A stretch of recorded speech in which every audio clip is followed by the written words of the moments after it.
In the Husky Huddle, we gather round. Coach Human and Steve Cully were never found.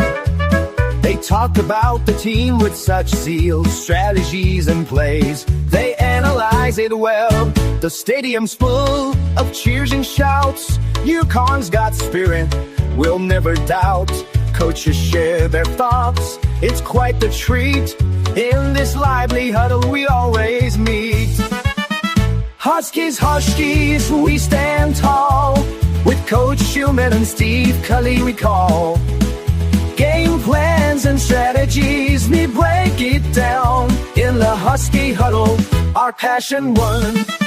From defensive line to wide receiver, every position we cover it all together. Friendly banter, laughs and jokes. In this huddle we're like a close-knit flock.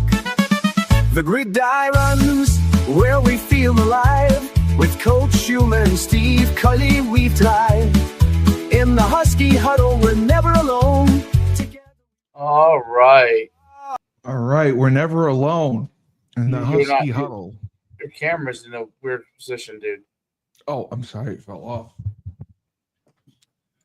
Fell off as I was shaking my coffee.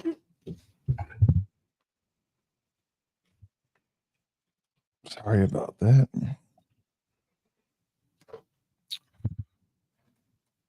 Is that better for you? Yeah. Okay. Whatever I can do to help, I try. That's good. Good to know.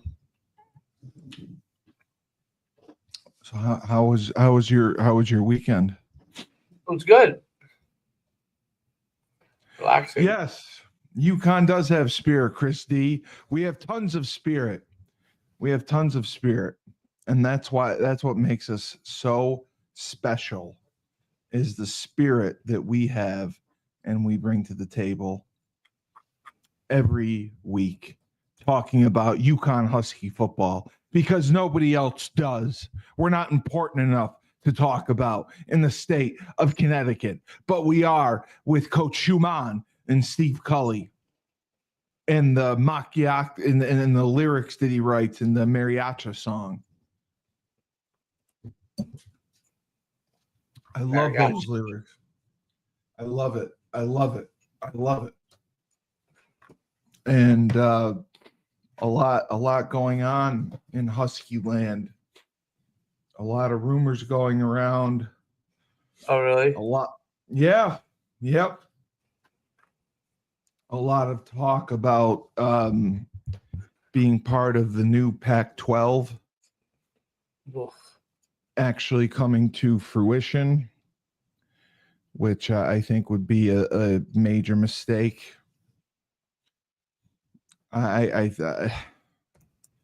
Coach Moore left his bunker and did the Jim Rome Bobby Bones podcast last week.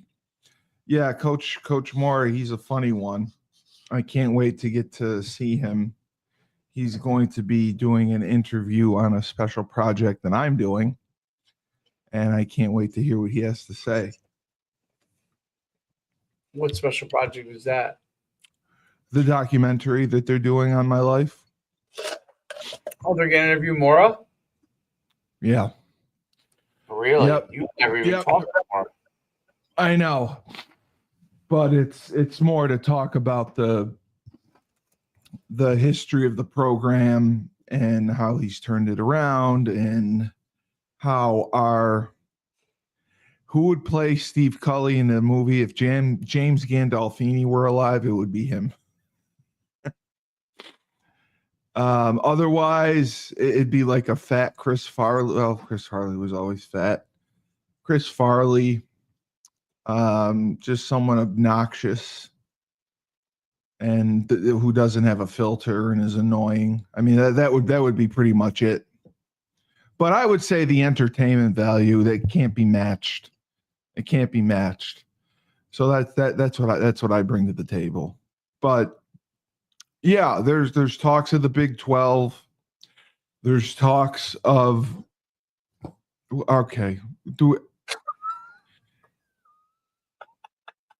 Terry Richardson, my running back coach in college, used to call me that. He said I look like. No, he did not. Yes, he did. I had no idea what he meant. Well, if you have a bald head, when you're not bald. I did. I had a shaved head. He said, "Private Pile, I salute you." And I had I didn't know what he meant. I had no idea what he meant. Ever seen the movie? Not at that time. No. Oh, you've seen it, though.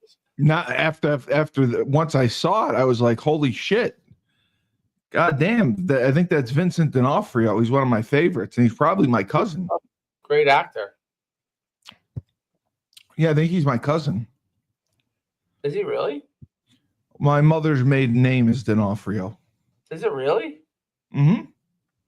Guy's a great actor. And my grandfather insisted that we were related somehow. But yeah, I mean, there's talk about the Big 12. There's talk about the Pac-12. And there's, obviously we've talked about the need for this to happen relatively soon because of the revenue sharing model. Players are going to start getting checks in less than a week. And I don't know what money we're going to be giving them because, we don't have, we don't have television revenue. We don't have conference revenue. What are we paying them out of? Do we have a piggy bank stored somewhere? Does the Benedict, the AD of the year, does he have a piggy bank? Does the name still have money involved or no? I wasn't sure. Who? Are you talking Burton or D'Amelio? Yeah, Burton. Yeah, but that's different. That's NIL money. NIL money is completely separate from what the school can pay kids. The school revenue has to come from money generated through the university. So you're talking ticket sales, television, merch, that sort of thing. Mm-hmm. And we do not have that. That's kind of the scary part is, after everything, we don't have our TV deal with CBS Sports. I'm still convinced we probably pay them to cover us. So that's a major problem. And, merch, ticket sales, your average attendance is 20,000 plus a game in a stadium that seats 40. Like you can't even fill 40,000 seats. That's just, it's embarrassing. So I was going to look at defense, but I figured, we had been talking about offense and looking at the wide receiver group. I thought that we made some good moves in the transfer portal. That's what played me. Well, I mean, they brought in Naeem Simmons. He came in late in the spring. I don't know. He's a graduate student. He's a Jersey guy, so that's why I figured you would know him. But Jersey's a big state, so he's from USF. I don't think he played at all last year.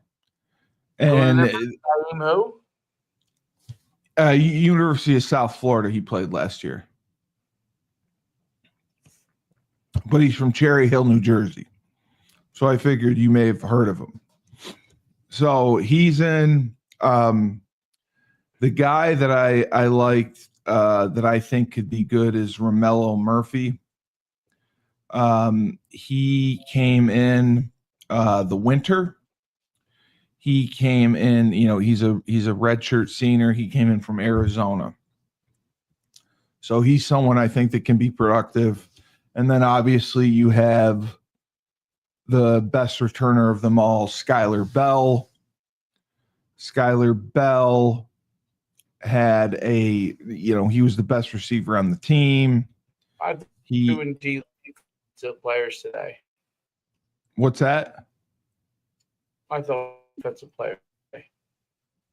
Well, I was going to do defense, but I figured we've been on offense the whole time. So why not finish the offensive group? If you would like to do defense, we can. I was looking at the defensive line group. We have a lot of defensive linemen. We have. Well, let's talk offensive line. Defensive line. Oh, you want to talk defensive line? That's fine. They brought in guys. Yeah, they brought in a ton of guys on the D line, but what concerns me is they brought in guys who, they're 1 year rentals or they weren't doing much at the place they were before. So we brought Vincent Carroll Jackson from Nebraska, 6'5", 290. Yeah, but he should have been dominant in Nebraska. Didn't play that much. Stephen Wright from Texas Southern, 6'5", 285, defensive end. Yeah, they brought in the kid from Iowa State. Tackles, 5 for loss. Decent career. Who else on the D line here? Ben Smiley. They brought in Iowa State. Played 24 games. 26 tackles, 4 TFLs. Yeah, the kid from Iowa State, but I mean, he just I would have for Virginia UVA. Appeared in 40 games, 12 starts, 50 tackles, 6.5 tackles for loss, 3.5 sacks. Is that Ben Smiley? Smiley. Ben Smiley was from Norfolk, but Ben Smiley had a very good spring, so there was a lot of upside coming in from him. Those were the transfers. And he's actually from my state against a school that we used to play against in high school that Frank will be able to tell you about later. Indian River, which is way up north by Canada. And it's by an army base, so they always have good talent.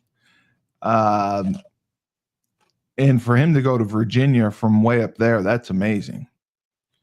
But then they have their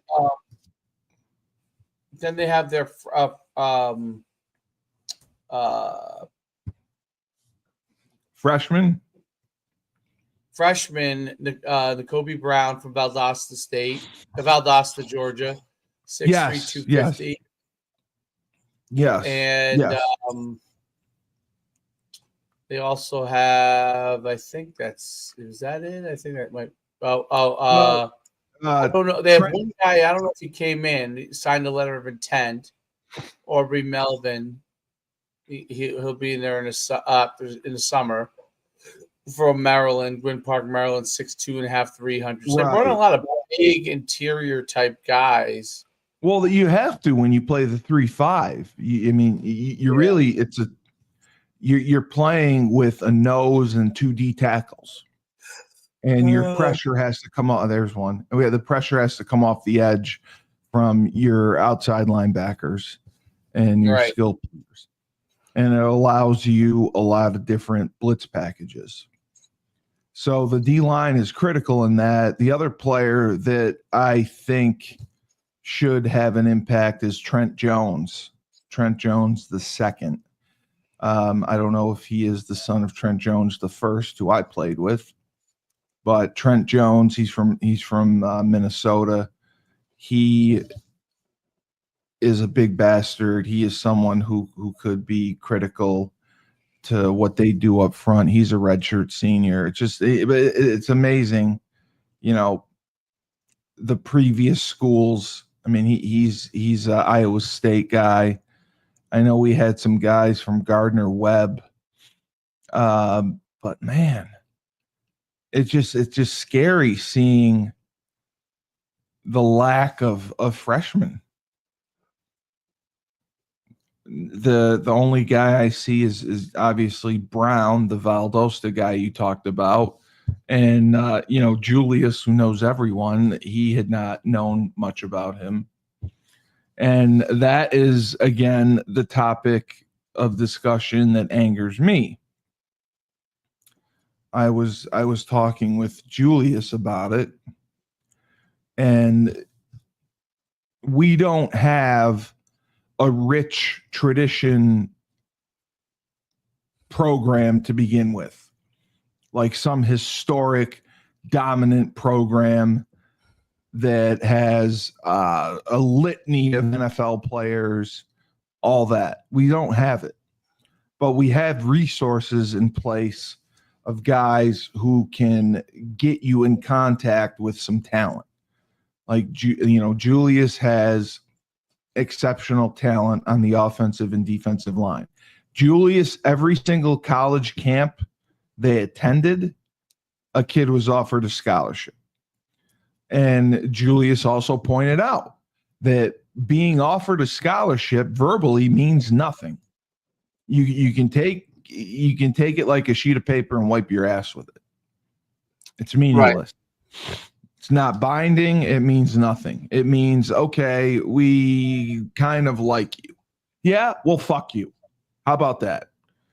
And Dave, I've been in situations which have fired me up because we've had discussions when I was at Holy Cross, we would offer kids, say, oh, let's offer them. And the kid would want to commit. And like I've told you, the head coach said, oh, we can't take his commitment. I'm like, well, we just offered him. What do you mean we can't take his commitment? Well, he's fifth on our board. What if number 2 or 1 wants to commit? Then we won't have a spot open. Then I said, then why the fuck did we offer him? He's good enough for us to develop. He's good enough for us to win with. When you have guys, especially at the kids at Holy Cross that we put at number 1 and number 2 on our board, were pie in the sky guys. It was very unrealistic that we would get them.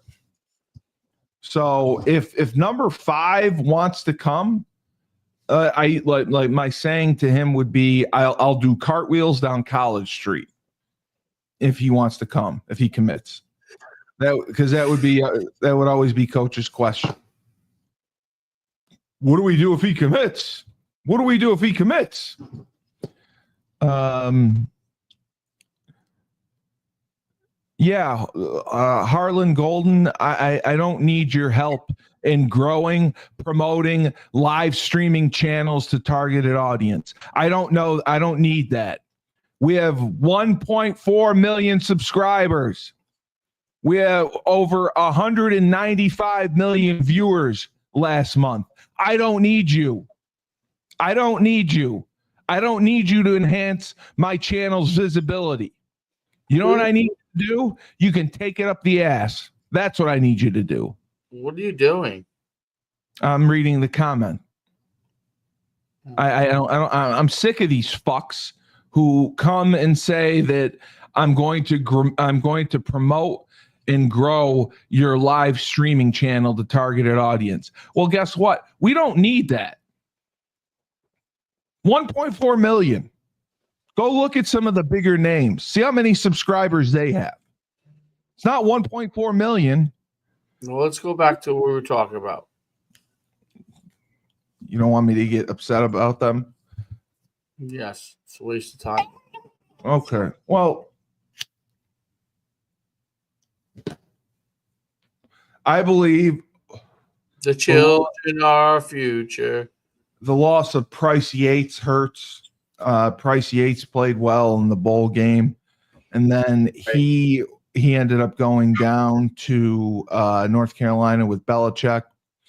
And how about this? Julius on our show told me that he had an 8th grader who was killing it in one-on-ones against 9th and 10th graders mostly. Belichick offered him. North Carolina offered him a full scholarship, an 8th grader. Great. That's fantastic. And it just blows my mind. How can you offer an 8th grader? And my concern would be keeping him interested in the program for that long. How do you keep an 8th grader interested enough in the program for 5 years? when everyone in the world is going to be coming after him. That's what worries me. And defensively, we were very good last year overall. Right on. Yeah. I mean, statistically, as far as points, yards, everything given up, the defense is what kept us in the games and, especially allowed our offense to come up. I mean, we beat Georgia State like 17-10.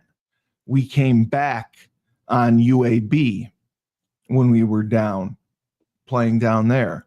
The only game that we really struggled, obviously, was Maryland. We played Duke tough. We held Duke to 17 points until like the last drive. We played Syracuse tough. We held them to 24 points. So it's just, I think defensively, with the defensive backs that we have, the system that we run, I don't believe in the 3-5, but we are running it well. And Burton is up and down about Coach Brock and the phenomenal job that he's done. And he thinks that will absolutely make a huge difference because we can execute. Cully, what was up with the video? I'm sorry, my camera fell. My camera fell. I apologize. But yeah. So yeah, it's just ridiculous. I hope that they're doing what we need to do in our summer camp, and we are getting better. That's all we can hope for. Because as you know, the summer camps now involve coaches who can spend time with the players on and off the field. They can do training with them. They can do video work with them. They can do everything with them. So with a whole new roster basically in tow, my hope is that they'll be well prepared. And the Title IX thing is scary because Title IX filed a lawsuit against the NCAA because of payments, because the schools aren't going to be able to pay the men and women equal amounts. So how do you solve that? You don't. You don't, and that's what Maria had said. Maria had said, through rain or shine, through win or lose. Sorry. Have you heard any rumors from Mike Burton about joining a P4? Yeah, I said that, the Pac-12, the revamped Pac-12 is a possibility. The Big 12 is a possibility. The problem is we stick together, we never abuse. Our bond is strong, our love for UConn. In the Husky Huddle, we're always one. Huskies, we stand tall. That's great. You're going to get so many more Spotify downloads because of this. You're tired today. I look tired? No, I'm angry. Why are you angry? I'm angry because of the situation that we're in. For what? For football. I'm just angry that nothing is being done. And there's confusion, and there's now what needs to be done? You're being an asshole. That's what needs to be done. Rebecca and Central Con win. Syracuse. Yeah, we've gone through this. Rebecca Lobo forced to apologize for saying "Make America Great" on a WNBA game. She should say "Make America Great." She should. It's good for her. Good for her. She said, Good for her for standing up to the man. And ESPN is very liberal, so of course they would make her apologize. Central Con wins. Syracuse, I'm not sure. Delaware should be a win. Ball State should be a win. Buffalo should be a win. It's a horrible schedule. Should be a win. Boston College could be tough. Rice should be a win. UAB should be a win. Duke's going to be tough. Air Force could be tough. Florida Atlantic should be a win. We're looking at 9-4 minimum. But what do you think about they're pressing to give college athletes 5 years of eligibility? 5, the old thing? 4? No, just 5 total. You can play college football for 5 years. There's no red shirt year, whatever. Do you have to go to school after that? No. So how do you play it? Wait, what? You have 5 years of eligibility to play. If you graduate in 4, then you can take classes to work towards a double major. You just have to take 12 credits. Right. Or you can work on a graduate degree. I graduated in 4. Well, because you're smart and you were there for 6 years, so that's why. But yeah, that's what I got my MBA there. I know you did. That's why you run. I would have. Question here, Cully. What was up with that video of you? Yeah, I know. She was talking about the camera that fell down. Oh. So that was basically what I was saying, is that they're going to get 5 years of eligibility because they're saying that the 5th year is when you maximize your earnings, and they're not getting a chance to do that. That's the big issue, is the 5th year you're not getting a chance to maximize your earnings, because that's when you make the most money. All right. I don't know. Well, I mean, Joe Fagiano's an 8th year senior. Right. So what does that mean?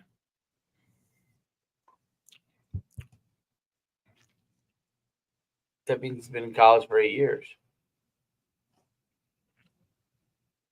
Oh, yeah. I was the former best podcast host. I'm resigning. It's Mark Zanato now. Mark Zanato's the best podcast host. The video on your account. You said you were the former best.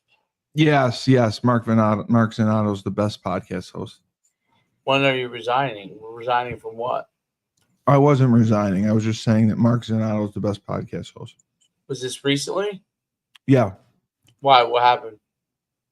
Nothing. Usually there's a preface when you do something. No. Zanato is the best podcast host, and he's not even a podcast host for UConn anymore. Yeah, but UConn sends him people to interview and Jim, and yeah, and we don't get anything, and it's frustrating. It's frustrating trying to produce content and help a university, and you get shit from them when we could be on Store Central, we could be on UConnHuskies.com, we could be doing all those things, and we're not. And it's very disheartening and disappointing to see all that go down. I can't stand it. It's just angry. It's angry. Did you reach out to the channels, the proper channels? I've reached out. They haven't reached back. And I'm even doing them a favor. With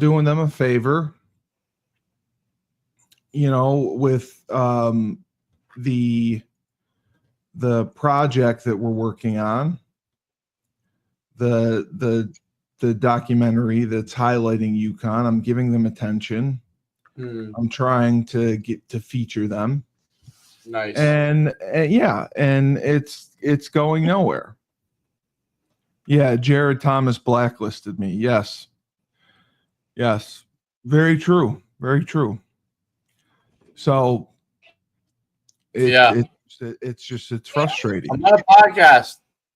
What's up? It's just frustrating. Troy's upset. Okay. Why is he upset? I'll find out when we get off the podcast here. What's he doing? He's at a camp this morning. I don't know what he's upset about. We'll find out. We fly high, no lie. You know this.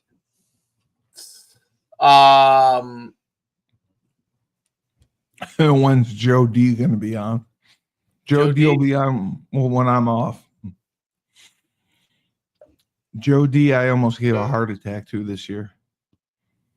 Joe D's done with you.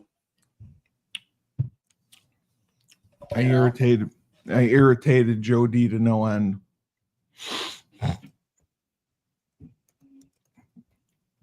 Let's see. Hot topics on UConn. There are none. Let's see what we got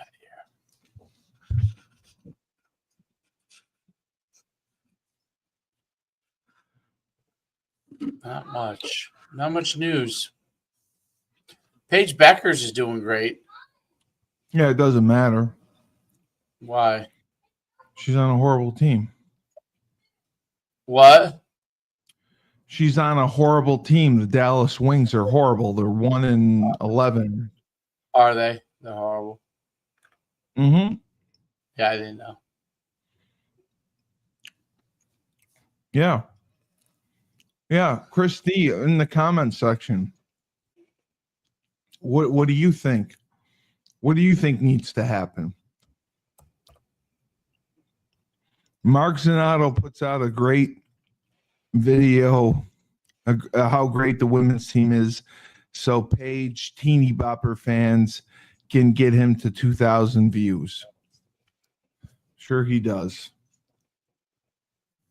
This is one of our best episodes ever. Yeah, I'm sure it is. No, he's right. He's right. What? Mark knows how to market himself. And, he's going to talk about Paige Beckers because it's going to draw an audience. And that's why he gets 2,000 views per episode. Well, the best. Congratulations. Who's your favorite player in the WNBA? My favorite player? Yeah. I don't like any of them. I like Caitlin Clark. No. Yeah, you and Caitlin Clark. I like Caitlin Chen.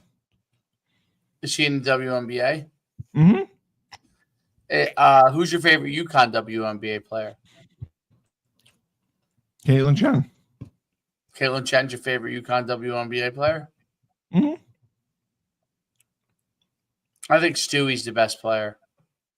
Stewie by far is, yeah. I think Diana is. Diana's retired. Diana was. Why are you laughing?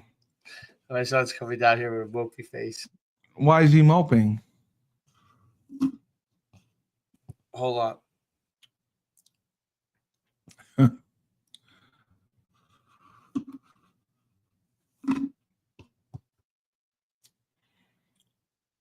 He's not going to tell me until after we get off. This is put up or shut up time for the best athletic director in the country, David Benedict. Well, UConn men's basketball. Look, if UConn men's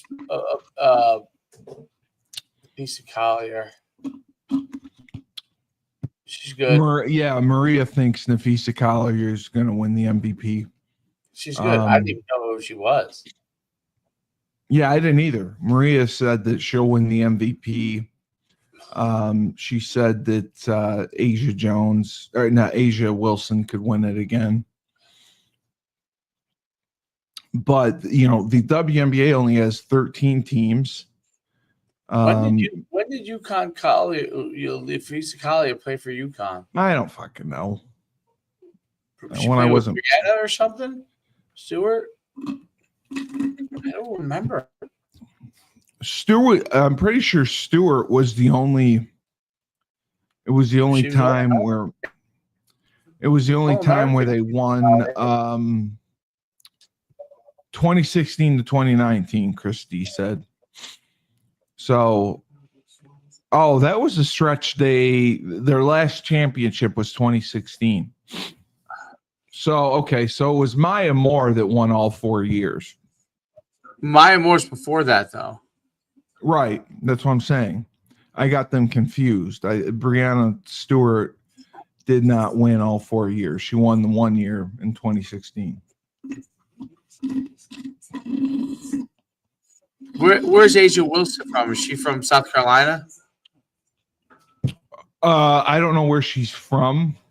I just know that she won the MVP award. I think she was on the Aces or Minnesota, one of those teams. Yeah, that was like the best. Yeah, she played South Carolina. That's what I thought.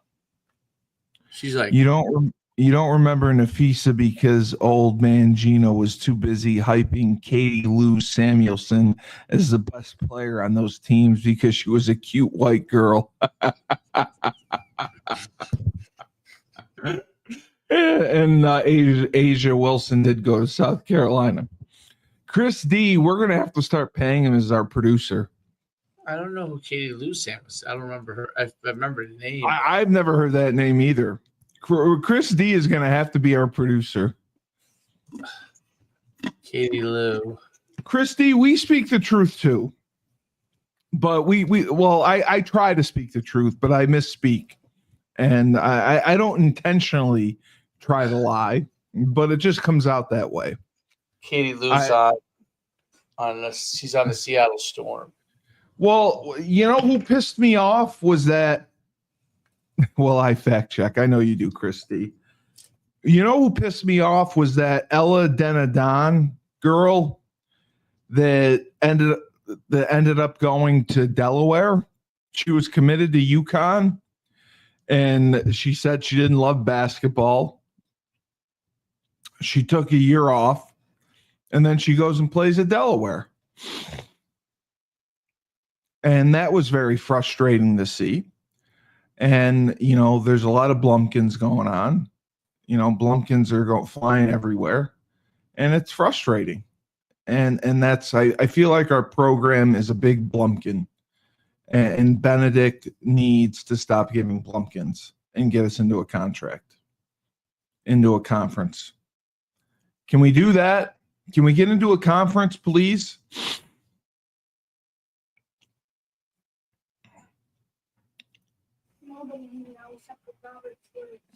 Oh, I know she does. I know, but I'm saying she was committed to UConn, and she took the year off, but then ended up going to play at Delaware anyway, and played in the WNBA. I know that. I know that. I just didn't like she was the top recruit in the country, committed to UConn. Then said that, she's not playing college basketball. I think she played volleyball. I know she wanted to be close to her sister. I get that part. But you still played in the WNBA. You still played in the WNBA. And Connecticut's close to Delaware. You're still close to your sister. You're not like flights away from your sister. You can still get to Delaware in a reasonable amount of time. Actually, that's not true. Delaware's probably an 8-hour drive. Is it? Yeah, Rhode Island, Delaware. What is going on with you and Troy? You're having like this epic discussion.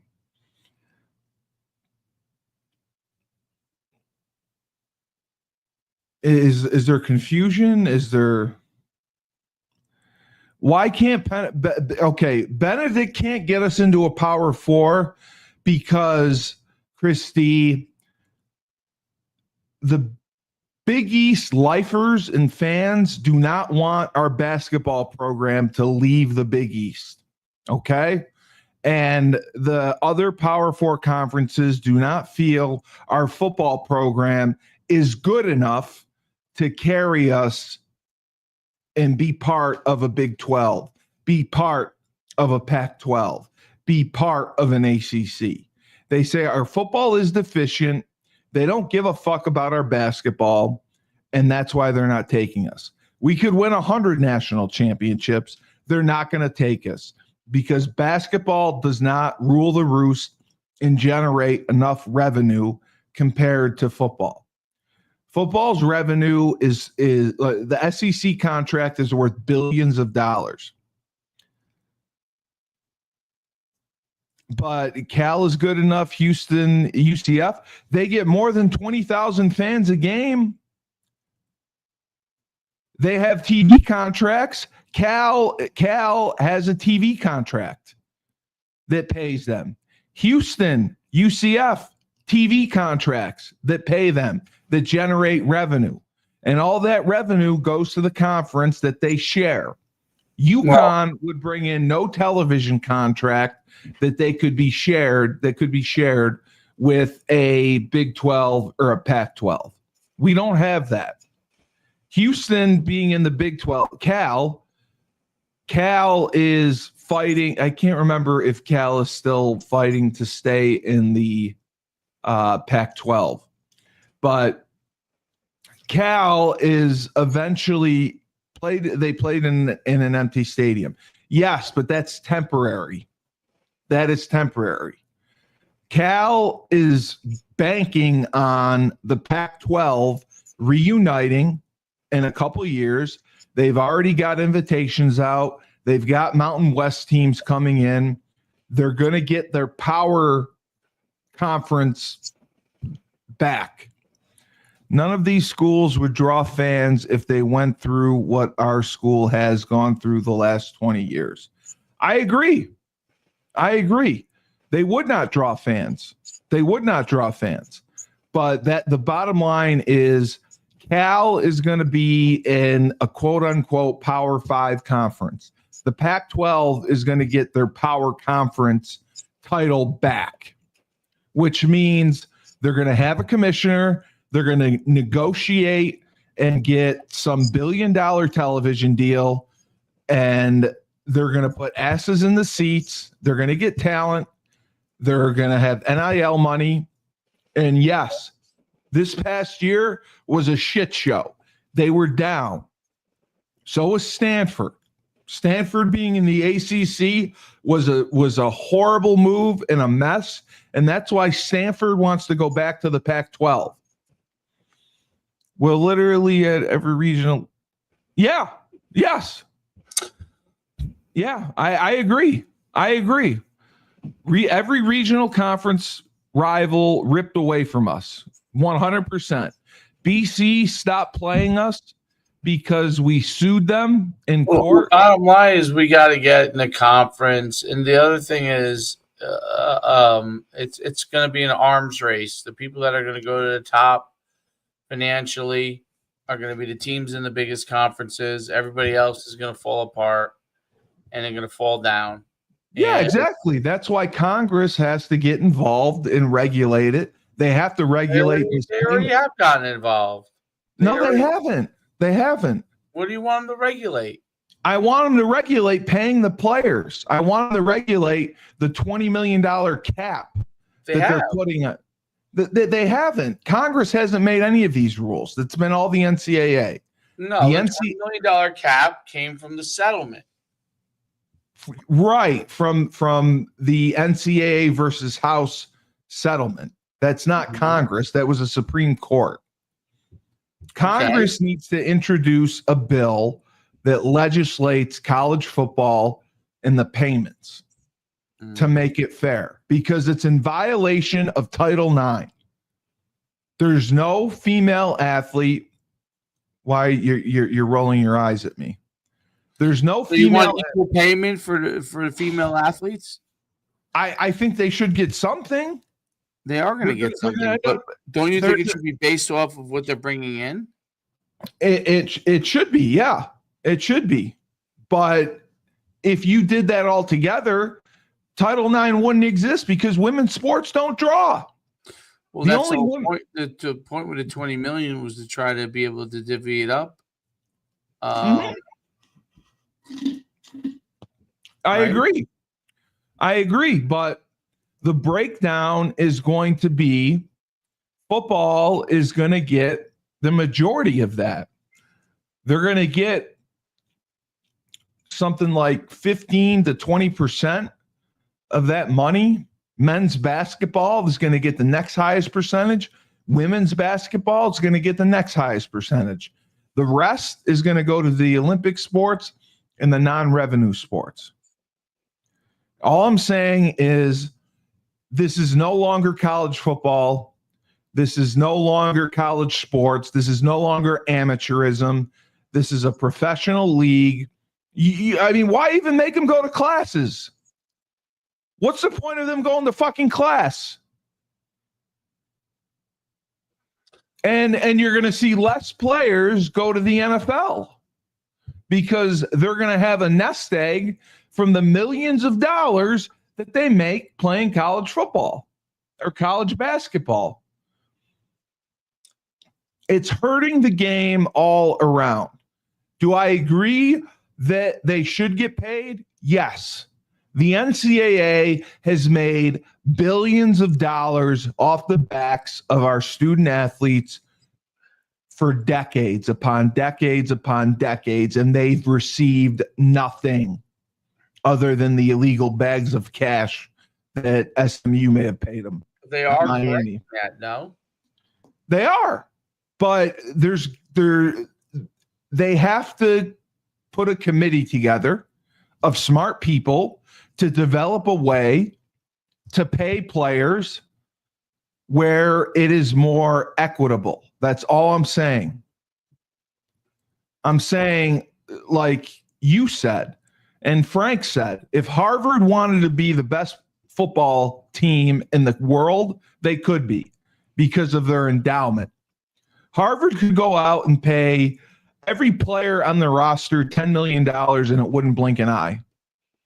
It wouldn't hurt their endowment and wouldn't do anything to cause a problem.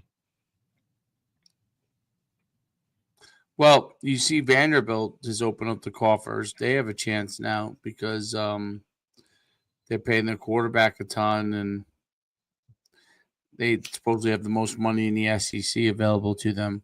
Will they use it is the question. Yeah, because Vanderbilt is probably the best academic school in the SEC by far. Vanderbilt has been trampled in the SEC for years. Finally, they have a method to get back at all the schools that have trampled them. We have more successful alums. We have successful alums who are willing to donate. And now we can pay to bring some talent in. That's what it's all about, paying to bring talent in.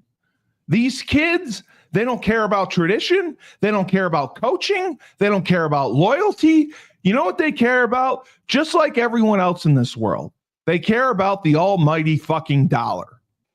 Do the coaches that's the bottom line. What do the coaches care about? The coaches care about the almighty dollar. That's why they jump from school to fucking school. That's why Chip Kelly's been at 15 different schools, because they need to make more money. They want the most money. They want to maximize their revenue. They want to maximize their earning potential while they have the opportunity to, because you have a small window and everyone gets pissed at Randy Edsall for the way he left UConn. Randy saw the tea leaves. He didn't get along with Jeff Hathaway. He saw that it was a miracle that they made the Fiesta Bowl in 2011. He saw that expectations were going to be, we're going to go to a BCS Bowl every year, or we're going to have a 9-win season every year. And he knew that it wasn't possible because of the academic standards at UConn. And he saw the chance to maximize his revenue, cash in his chips, and go somewhere where he can get the most money. And that's what he did. And he goes to Maryland and he catches flack for it. And yes, the way he did it probably was not the best way to do it. Announcing as the plane is flying back that he's leaving. But I understand the situation because it was late. The Fiesta Bowl was in January. They needed to name a coach. He didn't have time to come back to UConn and have a team meeting. Now, should he have, after the game, when he made Jordan Todman announce that he was leaving early to go to the NFL, should he have said something there? Maybe. But I don't think they had a deal done. I think if they had a deal done and in place, maybe he would have announced that he's leaving for Maryland. Just like Skip Holtz. I mean, he did it the right way. He brought everyone in and announced he was going to South Carolina. Did he not? Yep. So Chris D asking about the men's and women's basketball team winning titles, baseball winning titles, our hockey program is good.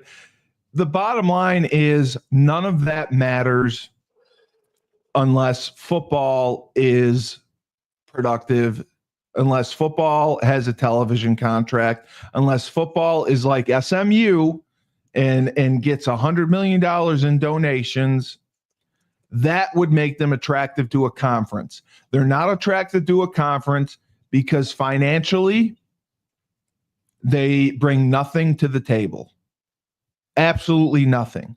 The women's basketball team won the national championship and they got $650,000. $650. There's 17 former UConn players on 2025 roster. Diana Taurasi's not playing, is she, right? She's retired. No, she's not playing. No, she's retired. Katie, yeah. I don't even know some of these UConn girls. Yeah, I know. It's because there's only 13 teams in the WNBA. They're adding 3 expansion teams in the next 3 years. Maria was talking about. I believed that the WNBA has, I think they have enough talent to support 18 teams if they wanted. Maria does not believe that. Maria believes the failure of the WNBA when they opened in 1997 was they started with too many teams and they started in the wrong markets. They had a team in Miami, which she talked about.